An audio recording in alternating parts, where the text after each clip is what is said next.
Every year, Tyler drove over my friend Mark's Halloween display, laughing like it was a game. This year, Mark had a plan, a giant, concrete-filled pumpkin that Tyler couldn't move or destroy. What happened next left the entire neighborhood laughing and Tyler humiliated for good. Before going forward in the story, please subscribe my channel and like and share this video. Every neighborhood has that one person. The person who thinks rules don't apply to them, the person who treats other people's property like it's disposable, the person who somehow never faces consequences. In our case, that person was a guy named Tyler. Tyler lived 3 houses down from my friend Mark. On the surface, he looked normal. Mid-30s, drove a loud car, always blasting music, but everyone on the street knew he was a jerk. He sped through the neighborhood, ignored stop signs, and treated the cul-de-sac like a racetrack. But the worst thing he did? He hated Mark's seasonal decorations. Mark was one of those wholesome, creative people who loved decorating for holidays. Halloween, Thanksgiving, Christmas, he went all out. He had kids in the neighborhood help him set up displays, and people would stop and take photos. At the end of his driveway, Mark always made a big fall display. Pumpkins, hay bales, scarecrows, wooden signs, and little lights. It looked like something from a cozy autumn postcard. Tyler hated it. Every year, without fail, Tyler would accidentally drive over part of the display. At first, Mark thought it was a genuine mistake, but after the 3rd year in a row, it was obvious it wasn't. The first year, Tyler crushed a few pumpkins and knocked over a scarecrow. He laughed and yelled, "Oops, my bad," and drove off. The second year, he flattened the hay bales and smashed the wooden sign. Mark confronted him, and Tyler said, "Don't put junk so close to the road." The 3rd year, he drove straight through the display, destroying everything, then posted a video on social media laughing about plowing through pumpkin land. That was the year Mark decided he was done being nice. Mark wasn't a violent person. He wasn't aggressive. He was the kind of guy who helped neighbors carry groceries and handed out candy full-size bars on Halloween. But Tyler had crossed the line. He wasn't just being annoying, he was ruining something Mark loved and disrespecting the whole neighborhood. So Mark started planning. He didn't want to call the police. He didn't want to file complaints. He knew Tyler would just claim it was an accident. Instead, he decided Tyler needed a lesson he would never forget. And that lesson was going to be built inside a pumpkin. Mark told me later that he felt crazy when he came up with the idea. But the more he thought about it, the more perfect it seemed. Tyler always drove straight over the pumpkins. He assumed they were soft, harmless, disposable. So what if one wasn't? Mark went to a farmer's market 2 towns over. He wanted the biggest pumpkin he could find, the kind people use for competitions. He ended up buying one that was so big it took 2 people to load it into his truck. It was round, heavy, and looked like a cartoon pumpkin. He also bought several large bags of fast-setting concrete. The cashier asked what he was building. Mark just smiled and said, "A display." Back at home, he hollowed out the pumpkin. He carefully cut a hole in the bottom, scooped everything out and cleaned it, then mixed the concrete. He filled that pumpkin completely. He said it felt wrong and hilarious at the same time. When the concrete hardened, the pumpkin weighed hundreds of pounds. From the outside, it looked normal. Inside, it was basically a rock. Then he placed it right at the edge of his driveway, exactly where Tyler always drove. He decorated around it with hay bales, lights, and fake leaves, so it looked just like another harmless pumpkin. To anyone looking, it was just a big festive decoration. To Tyler, it would be a surprise. Mark didn't tell anyone, not his wife, not the neighbors, not me. He wanted Tyler to think it was business as usual. And for a few days, nothing happened until the night Tyler came home late. Tyler didn't know what he was walking into. It was a Friday night, and he was driving his beat-up sedan down the street blasting music like always. He liked to speed, take corners too fast, and generally show off. He had no idea Mark's display had changed. From his perspective, everything looked exactly like last year. Hay bales, leaves, little pumpkins scattered around, the usual festive cheer. He approached Mark's driveway, grinning. He could already picture himself crushing a few pumpkins and laughing. It had become a little ritual for him. Every year, a tiny rush of satisfaction from destroying something that wasn't his. He didn't see the giant pumpkin until it was too late. By that point, he'd already turned the wheel and was heading straight for the edge of the driveway. His car hit the pumpkin squarely on the front axle. The impact was enormous. The pumpkin didn't splatter. It didn't collapse. It didn't roll out of the way. It barely budged. Instead, the sheer weight of the concrete-filled pumpkin crushed the lower suspension of his car. He felt a violent jolt. The car shuddered, groaned, and then came to a sudden stop. Tyler's eyes widened as he tried to accelerate. Nothing happened. The tires spun in place. He stomped the gas and slammed the brake, but the car refused to move. The axle was completely bent. For a moment, he sat there in disbelief, the music still blaring, frozen behind the wheel. Then he stepped out, cursed loudly, and examined the damage. The front wheels were crooked, the undercarriage scraped the asphalt, the bumper was smashed, and sitting in the middle of the destruction was the pumpkin, still intact, unscathed, mocking him. Its painted orange skin gleamed in the streetlight, perfect and round, like it had been laughing at him the whole time. Tyler grabbed the pumpkin, shaking it as if it would suddenly explode or shrink. Nothing happened. He kicked it, but the concrete inside made it completely immovable. Every strike echoed back at him like a judgment. Mark, who had been watching quietly from the porch, tried to stifle his laughter.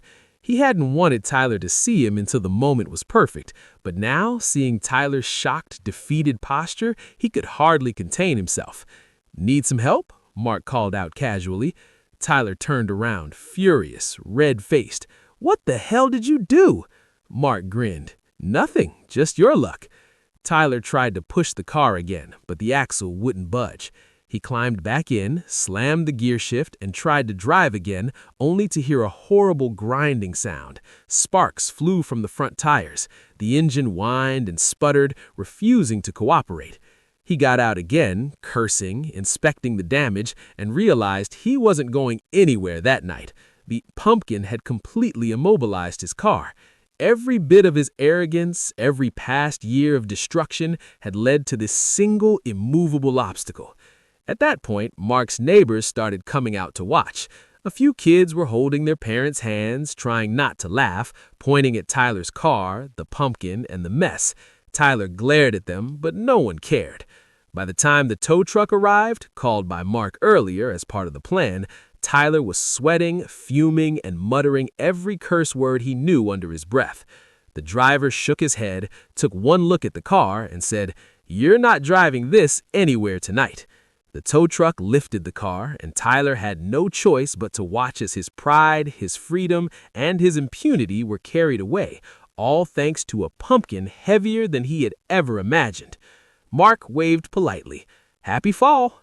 Tyler didn't respond. He stomped back to his house, humiliated, knowing the entire street had witnessed his failure. And somewhere in his mind, he knew he would never mess with Mark's decorations again. The pumpkin display? Untouched. The hay bales? Perfect. The scarecrows? Standing tall. Mark's masterpiece survived, and Tyler had been decisively taught a lesson he wouldn't forget. The morning after Tyler's car was towed, the entire street was buzzing. I didn't even need to step outside to hear the gossip. My phone started blowing up with texts and social media notifications from neighbors laughing, sharing videos, and posting screenshots. It felt surreal, like the entire cul-de-sac had witnessed this epic comeuppance, and nobody could stop talking about it. Mark, of course, was smug. He had stayed inside that night, quietly watching Tyler struggle, and didn't even peek until the next morning. When he stepped outside to survey the aftermath, he had a triumphant grin plastered across his face. The display looked flawless. The pumpkin, cement-filled, immovable, completely intact, sat right where it had been. The hay bales were pristine, the little scarecrows were still standing. Everything about the scene screamed perfection. Tyler, on the other hand, was a disaster. I walked past his house early that morning and caught a glimpse of him outside, leaning against his garage, glaring at the empty driveway where his car had been taken. He had obviously spent the night fuming. His hair was disheveled, his clothes wrinkled, and he looked like a man defeated by a pumpkin. The neighbors were merciless. People stopped their cars, waved at Mark, and whispered comments like, "Looks like Tyler finally met his match," or "You go, Mark." Kids from down the street were giggling, pointing at the pumpkin and giving thumbs up. Even the mail carrier seemed to take pleasure in lingering a little longer than usual to deliver the mail, clearly enjoying the scene. Mark, never one to let an opportunity for amusement passing by, decided to escalate the psychological warfare. He didn't move the pumpkin. He didn't hide it. He left it there for days. The first day, Tyler tried to peek over the fence, hoping to see what damage he might have caused in secret. Mark was casually trimming his hedges, waving politely. Tyler's face went red when he realized he was being watched. By the second day, Mark had added more decorations to the display. He brought out an extra scarecrow dressed in a little referee outfit, holding a tiny stop sign, as if to mock Tyler's habit of thinking the driveway was some kind of racetrack. He added fake leaves swirling around the pumpkin, set up tiny orange string lights that glowed warmly at dusk, and even carved a subtle smile into a small pumpkin sitting beside the giant cement-filled one. From a distance, it looked festive. Up close, anyone who knew the story could see the silent judgment etched into every detail. Tyler, of course, couldn't resist trying to retaliate. He drove by slowly that evening, hoping to intimidate Mark or perhaps push the pumpkin aside with brute force. But every time he stopped to plan his next move, neighbors waved or laughed, and Tyler's face turned a deeper shade of red. He realized quickly that this wasn't going to be as simple as it had been in previous years. The pumpkin wasn't just a decoration, it was a monument to his own failure. Meanwhile, Mark wasn't content to stop there. He started recording everything. He took videos of the pumpkin from different angles, the scarecrows, and the way Tyler's car had been towed. He even added a time-lapse of the whole street coming to admire the display. By the end of the week, Mark had a whole digital archive of Tyler's embarrassment, ready to share in a subtle, humorous way with friends and neighbors. He didn't post it publicly, of course, but it was a weapon for storytelling, and he loved that element of control. Tyler, predictably, tried the passive-aggressive approach next. He left notes on Mark's mailbox. "Nice decorations. Maybe next time don't block the sidewalk," or "Watch your pumpkins, people might trip." Each time, Mark simply ignored them or left them sitting on the porch, letting the absurdity of the comments speak for themselves. The notes only made the display more entertaining for the rest of the neighborhood. As the week wore on, the situation escalated in smaller, petty ways. Tyler started doing laps around the cul-de-sac at all hours, revving his engine, hoping someone would confront him or that Mark would move the pumpkin. He even tried to park his bicycle near the driveway in hopes of intimidating Mark when he walked to his car. None of it worked. The pumpkin remained unmoved, solid as a boulder, mocking every attempt. The neighborhood watched. Word traveled fast. People who hadn't interacted with Mark or Tyler before came by just to see the pumpkin. They complimented the setup, snapped pictures, and even brought their kids to pose next to it. Mark's quiet revenge was turning into a small community spectacle. By midweek, Tyler's frustration was palpable. He started muttering to himself when he drove past, muttering about silly overreactions and stupid prankster neighbors. But nobody else bought it. Everyone could see the pumpkin, the decorations, the lights, and the way Mark calmly tended his yard like nothing was wrong, like Tyler's rage was meaningless. Mark even invited me over one afternoon. He had added a new element, a small sign next to the pumpkin that read, in elegant cursive, "Caution, high impact area." The joke was subtle, but anyone who knew what had happened would understand immediately. Tyler drove by that evening and saw the sign. He didn't stop, he didn't honk, he just drove off, scowling, realizing that this time Mark had truly won. By the end of the week, Mark's display had become something of a legend. Neighbors stopped to compliment him and ask how he managed to make his pumpkin last so long without anyone destroying it. He told them he had a little extra reinforcement this year, leaving the details ambiguous, and that ambiguity only fueled the neighborhood's amusement. Tyler, meanwhile, was reduced to a walking spectacle. People waved or laughed whenever he drove past.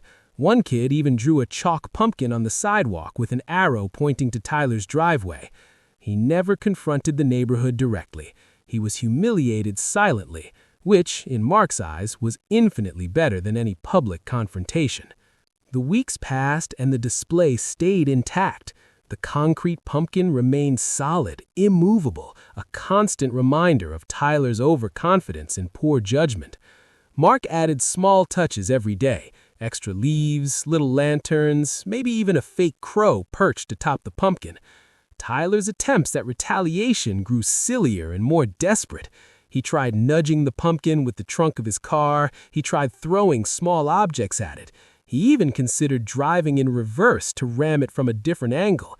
Each attempt ended in the same result: nothing.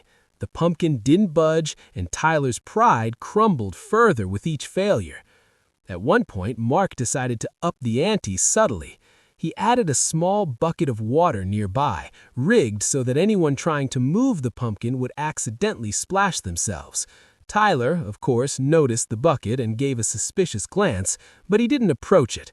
That alone was enough to mark a psychological victory for Mark. Tyler had learned, at least temporarily, that the driveway belonged to Mark, and this year his usual antics were useless. By Halloween, the display had drawn attention from the entire block. Parents brought their kids for photos, neighbors complimented Mark's creativity, someone even took a video and posted it in the neighborhood Facebook group.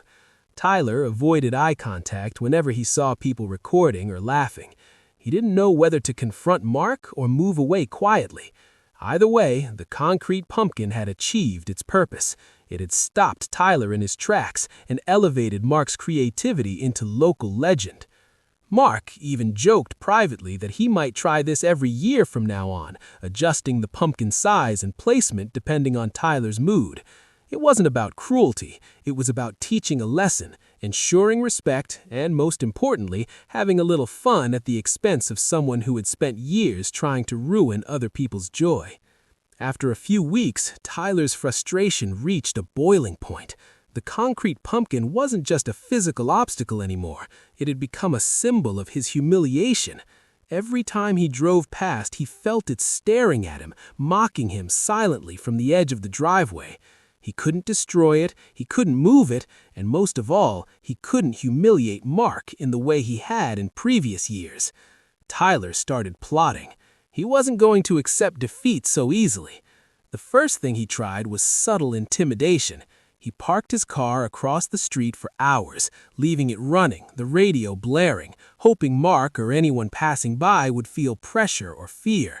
But Mark wasn't fazed. He waved politely whenever Tyler drove past, tending the yard like nothing had happened. Tyler fumed silently, realizing he had lost the control of the psychological game. Then he tried the next move, sneaky sabotage. One evening, Tyler crept onto Mark's lawn, trying to mess with the smaller pumpkins and scarecrows, hoping to unsettle him. But the concrete pumpkin stood immovable in the center like a sentinel. The smaller items Mark had added were anchored or weighted down. Tyler tripped over a bale of hay, fell, and ended up covered in fake leaves and dirt. Mark, standing on his porch, quietly watched, shaking his head in amused disbelief. Tyler scrambled up, muttering curses under his breath, knowing he had failed again. Word of the display had spread beyond the immediate neighborhood. People from other blocks started stopping to take pictures. Some of Mark's friends came over, asking to see the legendary pumpkin. Tyler's antics were now public knowledge. Every failed attempt he made to intimidate Mark or damage the display was quietly witnessed by multiple neighbors, which only increased his embarrassment. He realized that any move he made now would be visible and possibly viral in the microcosm of their community. Tyler's next tactic was more desperate. He tried to involve authority. He called the local police on Mark. By the time Halloween was just a week away, Tyler's desperation had reached its peak. He had tried everything: subtle intimidation, passive-aggressive notes, attempts to push or nudge the pumpkin, even recruiting a friend to help move it. Nothing worked. Each failed attempt only humiliated him further, and Mark had become more confident with every day that passed. Tyler's mind was spinning. He had never been defeated like this before. Every time he had tried to intimidate neighbors, it had worked. Every driveway display he had destroyed before had ended in laughs at someone else's expense. But this time, the tables had turned. Mark's pumpkin wasn't just concrete, it was a symbol of control, patience, and meticulous planning. One afternoon, Tyler tried what he thought would be a final, decisive move. He parked across the street and watched the display. The pumpkin sat there, perfectly round and unyielding, glowing softly in the late afternoon sun. Mark was outside, casually arranging some small decorative hay bales and checking the lights. Tyler's blood boiled. "I'm going to move it tonight," he muttered to himself. He waited until dusk when the street was quiet. He pulled on gloves, grabbed a crowbar, and approached the pumpkin with a sense of grim determination. But Mark, who had anticipated this, had taken precautions. The pumpkin wasn't just heavy, it was bolted onto a hidden wooden base buried under hay and leaves. Any attempt to lift or lever it would likely result in minor injury, or at least a lot of frustration. Tyler tried anyway. He wedged the crowbar under the pumpkin's edge and tried to lift. Nothing budged. He pushed, he pulled. The pumpkin did not move. His frustration grew, and so did his anger. The quiet of the evening amplified the ridiculousness of the situation. He was literally battling a pumpkin and losing. Meanwhile, Mark had come inside and was watching from the window. He could hear the grunts, shouts, and thuds as Tyler's efforts grew more and more desperate. Mark didn't need to intervene. The pumpkin and Tyler's overconfidence were doing all the work. The display had become an automatic enforcement mechanism, silently delivering justice. After 20 minutes of futile effort, Tyler finally gave up. He sat on the curb, panting, covered in dirt, hay, and leaves. His face was red, his pride shattered. Mark stepped outside, smiling calmly, and said, "Having trouble?" Tyler didn't answer. He didn't even look at Mark. He just slumped in defeat, realizing for the first time that this wasn't going to be easy to forget. He had underestimated both the pumpkin and the person who had placed it. By now, the neighborhood was fully invested. Kids on bicycles stopped to watch the scene. A few neighbors leaned on their fences, trying not to laugh. Someone took a video that would later circulate in a private neighborhood chat, showing Tyler struggling against the immovable pumpkin while Mark casually tended his decorations nearby. The audio captured Tyler muttering every curse he knew under his breath, and Mark's quiet chuckle. The psychological victory was complete. He had been humiliated not through confrontation or force, but through clever planning and patience. Every attempt he made to assert dominance only reinforced Mark's control. The pumpkin wasn't just a decoration anymore. It was a silent authority figure in the street, a reminder that recklessness and arrogance have limits. Over the next few days, Tyler retreated. He stopped driving past the driveway as often. He no longer left notes. The subtle intimidation stopped. The community's perception of him shifted. He had been the neighborhood bully for years, but now he was the guy who got bested by a pumpkin. Mark's display, meanwhile, only improved.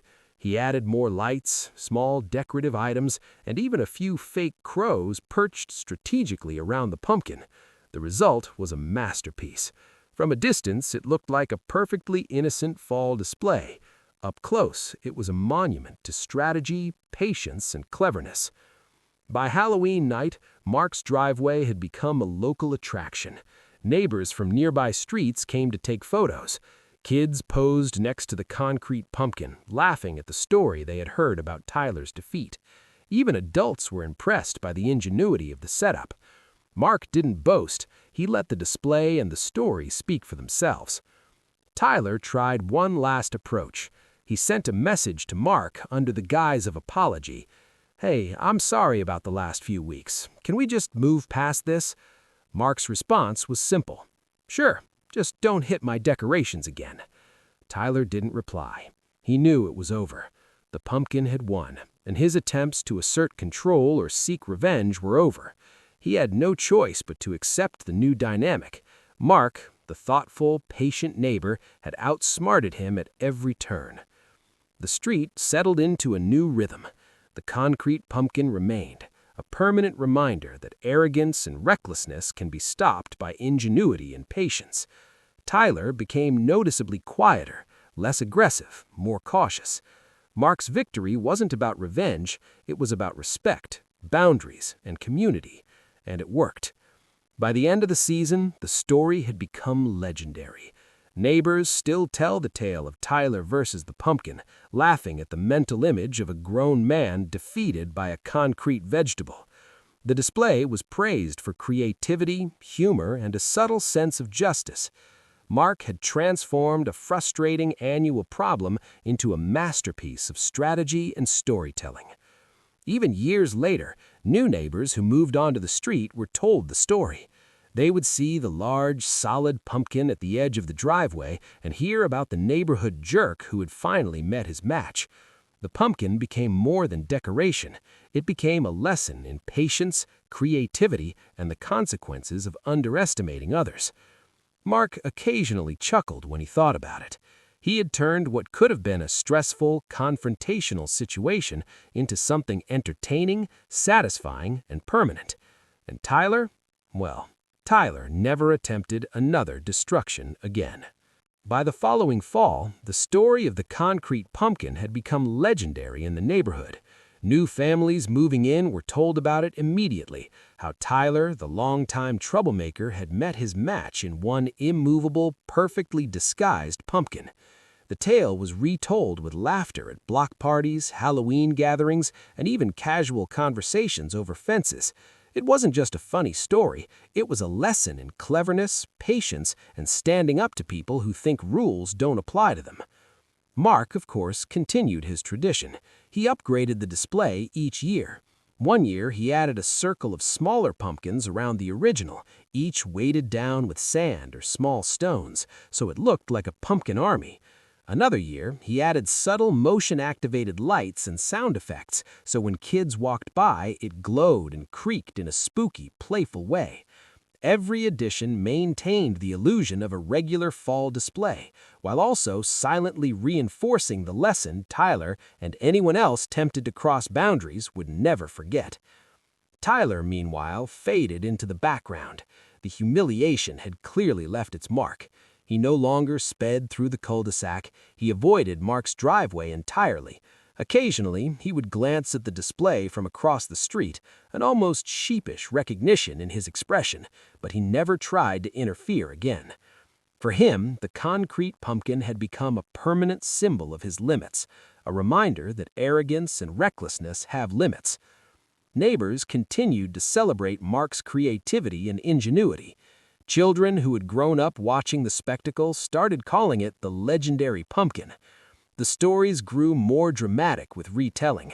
Some exaggerated Tyler's attempts to move it. Others highlighted the immense size and weight of the concrete pumpkin. Mark never corrected the embellishments. In his eyes, the legend was even better with a little imagination added to it. What was most satisfying, Mark said later, was seeing the neighborhood come together in admiration and amusement. People who had never interacted with each other before now exchanged high fives, took photos, and shared jokes about Tyler's defeat. The display was more than decoration. It was community bonding, a shared story that everyone could enjoy. Mark reflected on the situation privately, thinking about how much stress Tyler had caused over the years. But he realized the most important lesson wasn't about revenge. It wasn't about punishing someone. It was about creating boundaries, thinking ahead, and using creativity to protect what mattered to him. The concrete pumpkin had done all of that, and in the process, it had taught a powerful lesson without anyone needing to escalate to anger or confrontation. In the following years, the pumpkin tradition continued. Each fall, Mark added new touches, adapting to the season, adding humor, and subtly reinforcing the idea that boundaries are not negotiable. Tyler became a minor character in the story, a cautionary tale rather than an active threat. The neighborhood embraced the annual display as a highlight of the season. It wasn't just Halloween, it was a celebration of cleverness, community, and standing your ground with style. And for Mark, the story remained a personal triumph. The concrete pumpkin wasn't just a physical object, it was a reminder that patience, planning, and a touch of humor can solve even the most persistent problems. It was turning frustration into art, conflict into a lesson, and mischief into a story that would be remembered for years to come. Every fall, as the leaves turned and the air grew crisp, Mark would step back,